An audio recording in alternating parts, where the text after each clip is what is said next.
Ketika mereka sampai di tempat pengirikan Nahor, maka Usa mengulurkan tangannya kepada tabut Allah itu, lalu memegangnya karena lembu-lembu itu tergelincir. Ayat 7, 2, 3. Maka bangkitlah murka Tuhan terhadap Usa, lalu Allah membunuh dia di sana karena keteledorannya itu.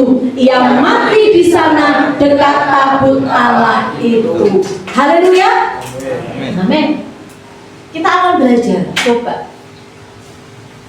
Ada beberapa niat baik yang terkandung dalam ayat ini loh Bapak Ibu. Ya, ada beberapa niat baik. Yang pertama, keinginan Daud untuk menempatkan tabut Allah di tempat yang terbaik. Niat yang baik atau niat yang buruk? Baik. Yang kedua, membawa tabut Allah dengan kereta yang baru. Coba, baik atau buruk? Baik. Dicek ya, ketika saya baca kalau kelihatannya buruk, Bapak Ibu bilang, oh buruk, begitu, atau baik, begitu. Yang ketiga, pemindahan tabut Allah disertai dengan rombongan raja dan seluruh kaum Israel dengan musik, tarian, dan pujian. Baik atau buruk? Baik atau buruk? Baik. Yang keempat, Usa mencegah tabut Allah terjatuh dengan menyentuhnya. Kok jatuh loh? Pegang gini, disentuh, diselamatkan. Baik atau buruk? Baik. Ini adalah niatan baik yang terkandung dalam ayat ini. Baik semua. Betul?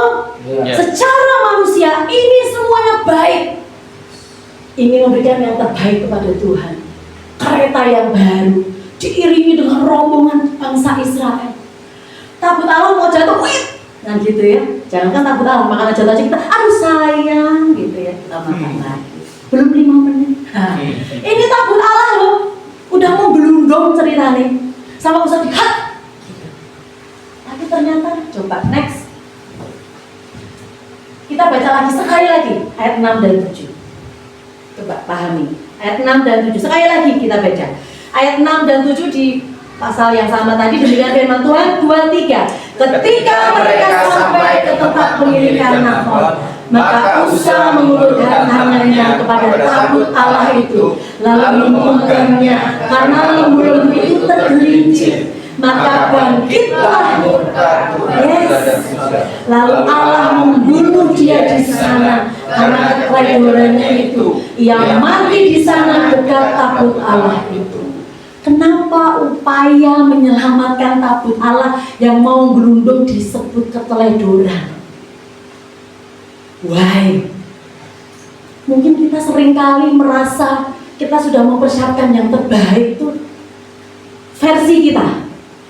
Ya, seringkali kan kita mengatakan gitu. Apa sih kekuranganku sebagai seorang istri, sebagai seorang suami, sebagai seorang anak, sebagai seorang hamba Tuhan, sebagai seorang pelayan Tuhan? Aku sudah melakukan yang terbaik loh. Kenapa aku masih harus mengalami hal-hal dan hil-hil? Nah gitu ya, yang tidak aku harapkan. Mengapa niat baik Usa mendatangkan murka Allah? Next. Kita akan baca arahan Tuhan terkait pemindahan tabut. Baca di 1 Tawarik 15.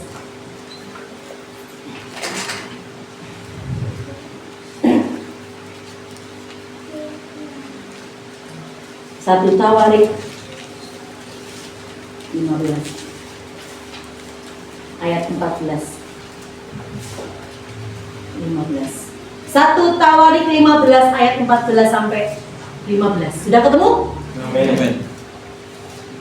Yang kacamatanya ketinggalan, ada yang mau pinjam kacamata saya? Sama, saya kalau gak pakai kacamata gak kelihatan Bapak Ibu, udah kayak buku.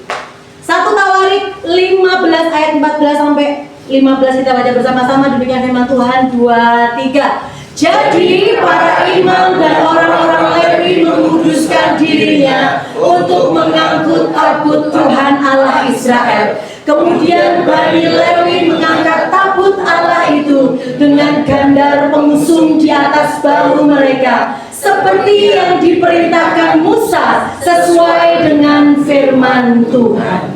Bapak Ibu sudah mulai nangkep belum? Kenapa niat baik Usa, kenapa niat baik Daud malah mendatangkan murka Allah? Dari ayat ini kita bisa melihat bahwa Tuhan itu sudah memberikan arahan, sudah memberikan arahan di bangsa Israel melalui Musa. Kalau tabut Allah itu tidak boleh diangkat pakai kereta, tapi harus diusung di bahu. Dan yang ngusung siapa? Tim Lewi. Tapi karena niat baik dari Daud, dia pikir keretanya baru loh, ya gitu ya. Kemudian ketika tabut Allah mau tergelincir, dicoba diselamatkan. Kalau tabut Allah itu diusung di bahu, dia tidak akan tergelincir. Karena manusia yang berjalan. Tim Lewi diurapi Tuhan. Dia berjalan sesuai dengan arahan Roh Kudus. Tidak akan tergelincir. Dan lagi pula apa? Begitu kudusnya tabut Allah itu tidak sembarangan orang bisa pegang, copot. Tidak sembarangan orang bisa touch itu, pegang itu. Artinya apa? Tuhan jauh sebelumnya dia sudah menyatakan arahannya dalam bangsa Israel melalui Musa. Artinya kan di zaman Musa sudah ada arahan. Daud itu kan ada setelah zaman Musa, ya. Tapi arahan itu terlewat.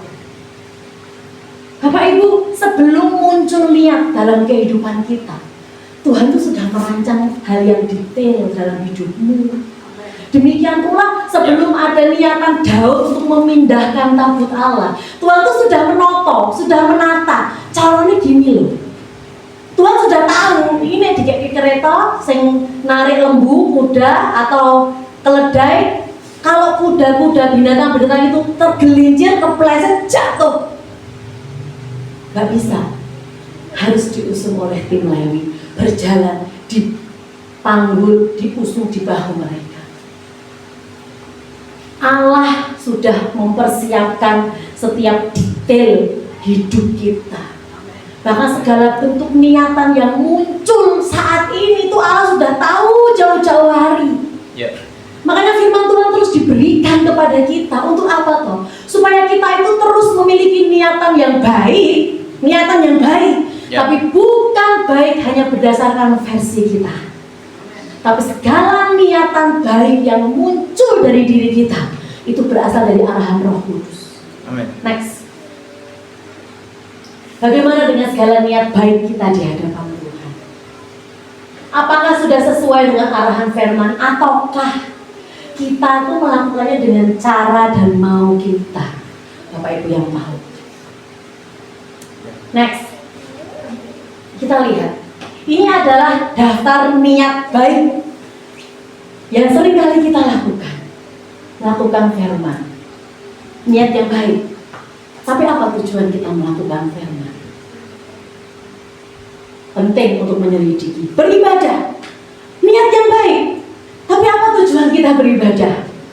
Kalau kita beribadah karena kita takut tidak diberkati, Tuhan mempertanyakan itu. Melayani. Apa tujuan kita melayani?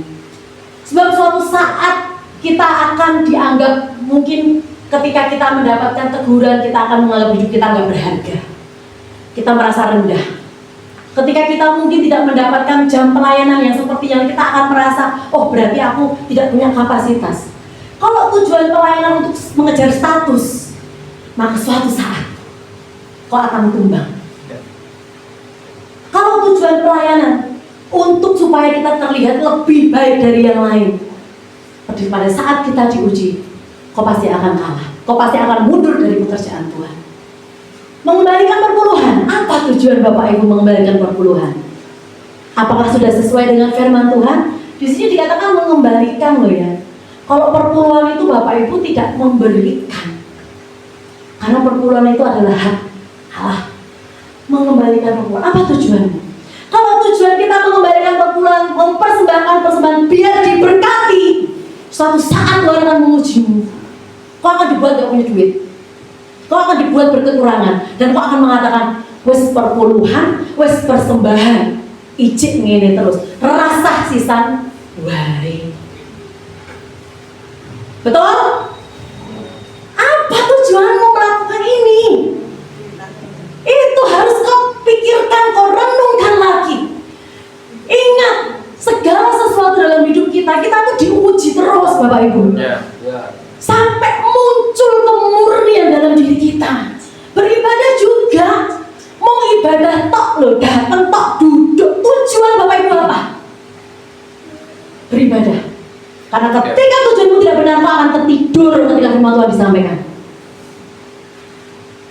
Ketika hadirat Tuhan dinyatakan, kau akan tertidur, kau tidak akan fokus badanmu di sini, tapi pikiranmu sudah entah kemana.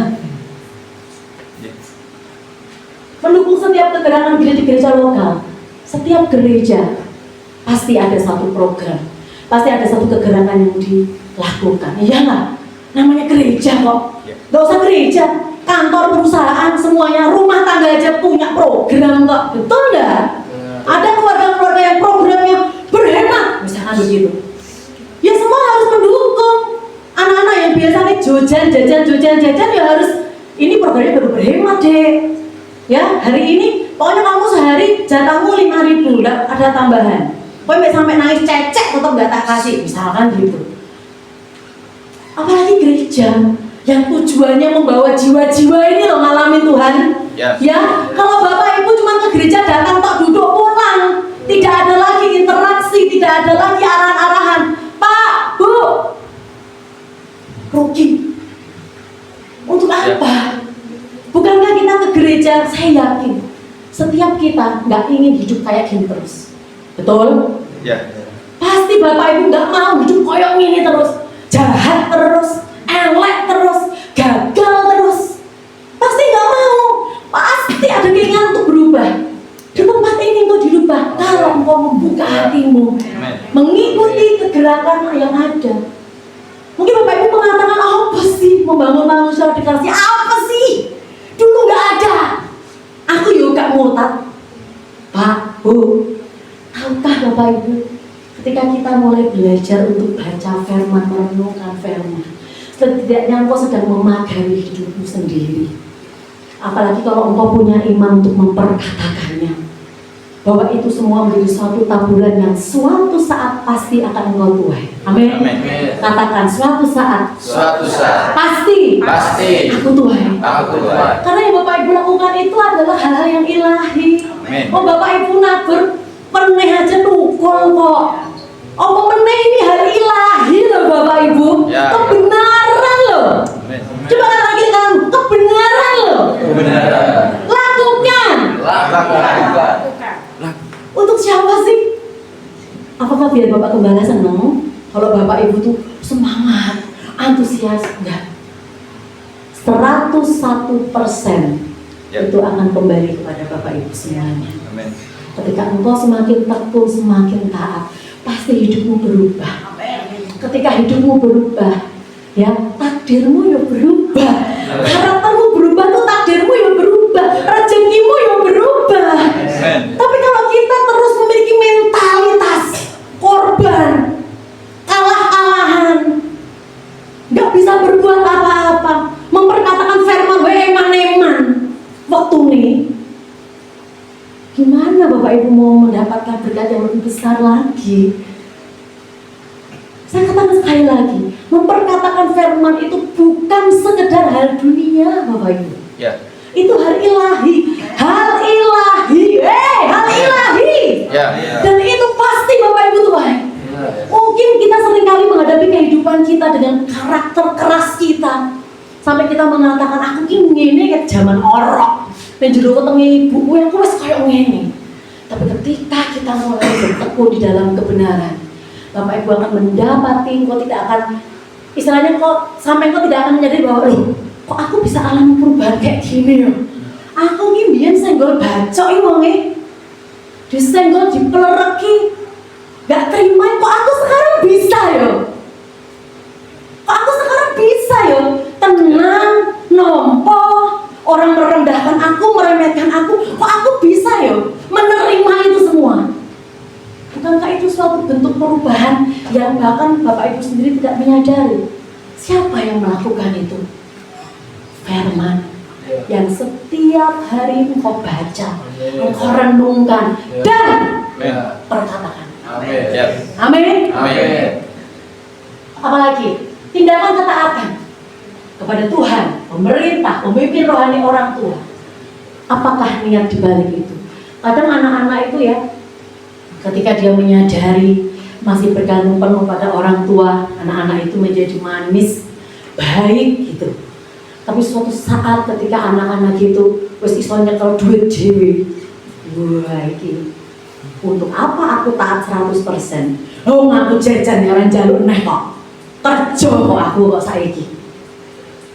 Ya. Ketaatan hanya karena fasilitas. Hati-hati anak muda. Kalau engkau taat kepada Tuhan juga hanya karena berkatnya, bukan karena engkau mengasihi Tuhan. Hati-hati, hei jemaat Tuhan. Apalagi kepada pemerintahan pernah kita bahas. Ingat, tidak ada pemerintahan yang tidak dipilih oleh Tuhan. Meskipun kita melihat kondisinya begitu buruk mungkin, seolah-olah kok gagal ya. Ingat, Tuhan pegang kendali dalam hidup ini. Itu hukum yang kita percaya. Kalau orang lain mungkin gak akan memikirkan itu. Adanya apa? Nyindir, jelek-jelekin, ikut memviralkan hal-hal yang buruk. Tapi kan kita enggak. Kita diikat dengan suatu hukum yang berbeda. Bahwa kita mempercayai segala sesuatu itu Tuhan pegang kendali. Dan bahkan melalui doa-doa kita sajalah, katakan doa-doaku saja, bangsa ini tetap berdiri. Amin. Bangsa ini karena doa-doa Bapak Ibu. Maka betapa dahsyatnya itu kalau kita mengerjakan semuanya dengan niat yang baik. Bapak Ibu jemaat, mari kita merenungkan kembali. Jangan terus mengatakan bahwa aku sudah melakukan yang terbaik. Jangan terus membanggakan bahwa aku sudah melakukan yang terbaik. Coba direnungkan lagi. Perbuatan baik, niat baik seperti apa itu? Apakah sudah sesuai dengan firman Tuhan? Apa salah Musa? Apa salah Daud secara manusia? Mereka melakukan yang terbaik, tapi nyatanya Tuhan murka, bahkan Musa langsung mati di tempat. Kematian yang dimaksud itu pun juga bisa terjadi kepada kita. Bukan bicara tentang kematian secara jasmani, kematian rohani. Hati kita keras, hati kita mati. Kita nggak bisa lagi merasakan adanya hadirat Tuhan. Kita nggak bisa lagi mengenali, oh ini atmosfer surga. Kita nggak bisa lagi membedakan suara Tuhan dengan suara manusia.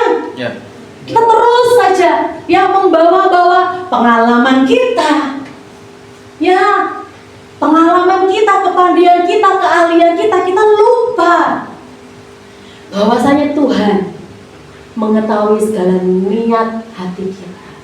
Jangan sampai segala sesuatu yang Bapak Ibu lakukan menjadi sia-sia. Amin. Hari kita mau perbaiki, kita mau merenungkan. Soal niatan hati itu, niat baik itu sudah benarkah? Bapak Ibu yang tahu, Bapak Ibu yang paling ngerti, Bapak Ibu yang paling menyadari. Apakah selama ini ketika aku beribadah, niatanku sudah niatan yang ilahi? Apakah hanya karena aku takut mergone, ya bapakku pelayan Tuhan, morotuaku pendeta, misalkan gitu ya, atau takut sama pasangan, takut dikira orang nggak beragama, misalnya begitu. Ketika kita melayani, apa yang kita kerjakan? Apakah hanya kita mengejar status? Padahal kalau pelayanan itu bukan berasal dari sesuatu yang kosong loh Bapak Ibu. Orang-orang yang melayani Tuhan itu dia harus lebih dulu ngalamin Tuhan. Jadi ketika dia ditanya, kenapa kamu melayani? Loh, karena aku mengasihi Tuhan.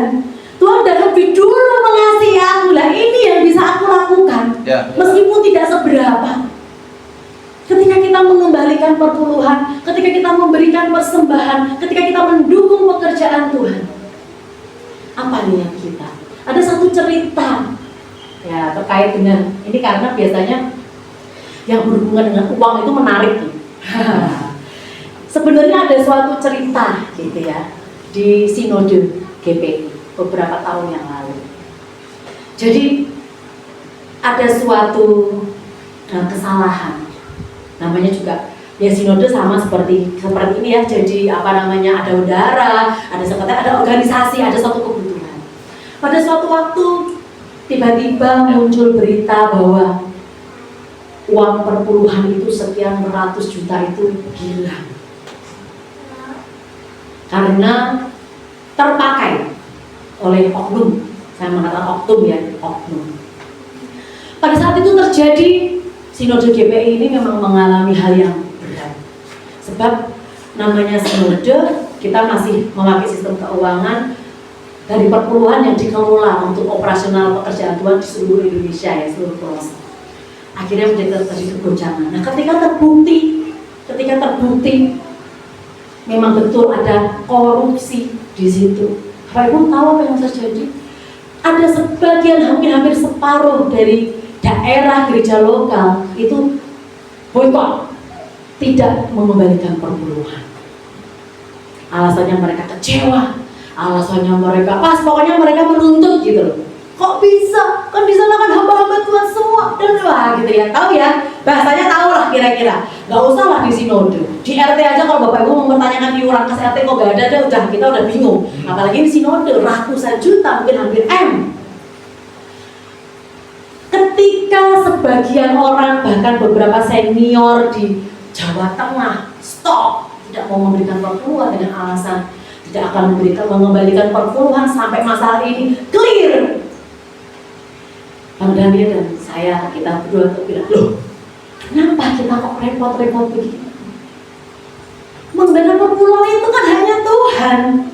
Orang mau korupsi, orang menyalahgunakan itu urusan dia dengan Tuhan. Tapi kita tidak boleh berhenti melakukan kewajiban kita. Itu adalah suatu masa yang sangat menyakitkan di GPI. Mungkin Bapak Ibu kira nih pendeta ini suci-suci, kudus-kudus ya. Kadang-kadang terjadi seperti itu, Tuhan izinkan kok. Dan memang melalui kejadian itu jadi terlihat niat baik tadi loh. Benar gak niat kita melayani, niat kita mengembalikan perpuluhan, niat kita persembahan itu benar gak sesuai dengan firman? Kalau sesuai dengan firman, meskipun duit itu akhirnya hilang atau dipakai atau dikorupsi, urusan kita dengan Tuhan kok. Amin. Urusan kita dengan Tuhan kok. Demikian juga ketika kita melayani, kita mau gak dihargai, mungkin saya rasa enggak ya. Pelayan Tuhan di sini semuanya dihargai, dihormati, dibanggakan. Tapi mungkin ketika kita baru ditegur, kita merasa kita jadi gak berharga. Baru ditegur, kita merasa status kita langsung turun. Iya pelayan Tuhan kok gitu pikirannya ya. Padahal diarahkan yang baik. Kembali lagi, niat hati kita, niat kita, mari diperbaiki, Bapak Ibu. Kita mau renungkan perjalanan kita dalam kehidupan sehari-hari kita, keputusan-keputusan kita. Biarlah kehidupan kita dipimpin oleh Roh Kudus, sehingga apa? Segala sesuatu yang kita lakukan itu selaras dengan firman Tuhan. Next.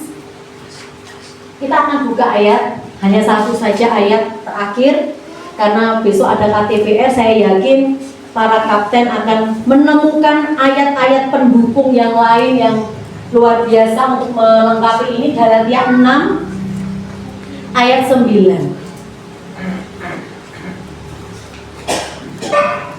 Galatia 6 ayat 9. Mari kita baca itu bersama-sama.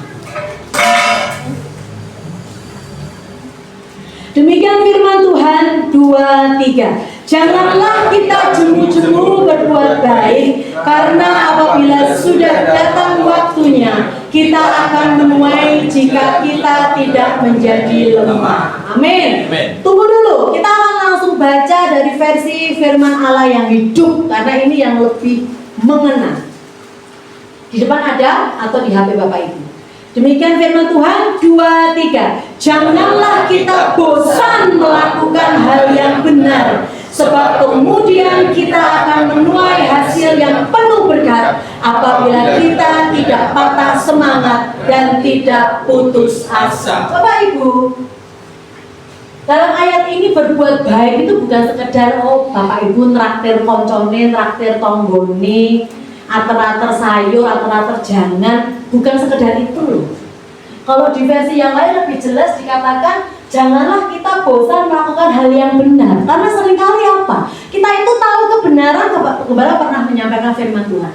Kita tahu kebenaran, tapi kita tidak melakukannya, atau kita bosan.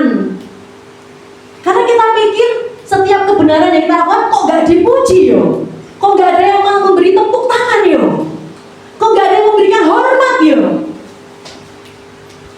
Setiap niat baik yang kita lakukan, perbuatan baik yang kita lakukan, Jangan hanya diukur ketika Bapak Ibu, yes, pokoknya sementing aku setiap Jumat, aku Jumat berkah. Wah, gitu. Sudah baik berarti. Janganlah kita mengejar hal-hal yang lahiriah, udah bukan waktunya, hei jemaat GPI. Hal-hal lahiriah kebaikan itu sudah otomatis, gak usah diomongin. Saya percaya Bapak Ibu jemaat GPI ini semuanya diberkati Tuhan dan lebih dari mampu untuk melakukan itu. Tapi bagaimana dengan hal yang benar? Apakah kita bosan melakukan kebenaran hanya karena kita tidak ditepuk tangani, tidak dipuji? Mungkin kita sudah melakukan hal yang benar, tapi kita masih harus diproses sama Tuhan. Tidak seperti makan cabai pedes kayak tante kalau bilang, pedes, nggak begitu. Makanya Tuhan katakan segala niat baik itu selalu diuji. Ya. Apa? Sebab kemudian, nah kalau kita tidak bosan, kalau kita setia, kalau kita tekun melakukan hal-hal yang benar, ya, tekun merenungkan firman, menjadi pelaku firman, dikatakan apa? Kita akan menuai hasil yang penuh berkat. Amin. Amin. Amin. Apabila kita tidak patah semangat dan tidak putus asa. Amin. Amin. Bukan sesuatu hal yang mudah untuk kita melakukan kebenaran, Bapak Ibu. Tapi milikilah kebanggaan ketika engkau melakukan kebenaran. Amin.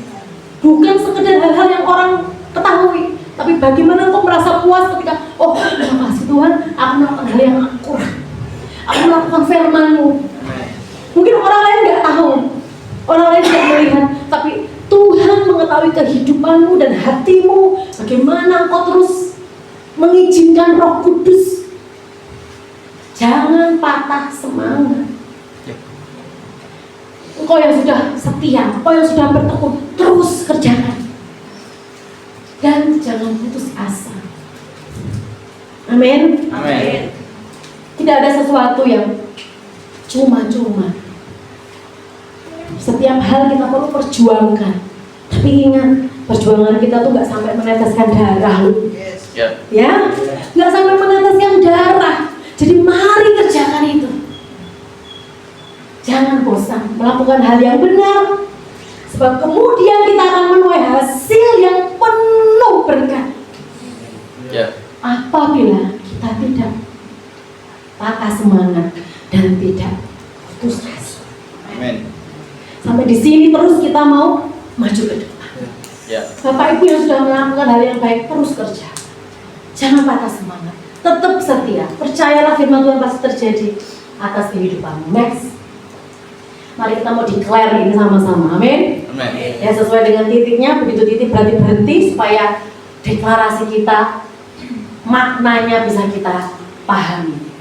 Deklarasikan 1, 2, 3. Aku pastikan aku hidup dengan niat baik yang sesuai dengan firman Tuhan. Segala yang aku kerjakan bukan untuk mencari keuntungan pribadi, namun karena aku mengasihi dan menghormati Tuhan. Terjadilah atasku di dalam nama Tuhan Yesus. Amin. Kita tepuk tangan buat Tuhan. Saya panggil musik singer maju ke depan. Mari kita mau renungkan firman Tuhan pagi hari ini.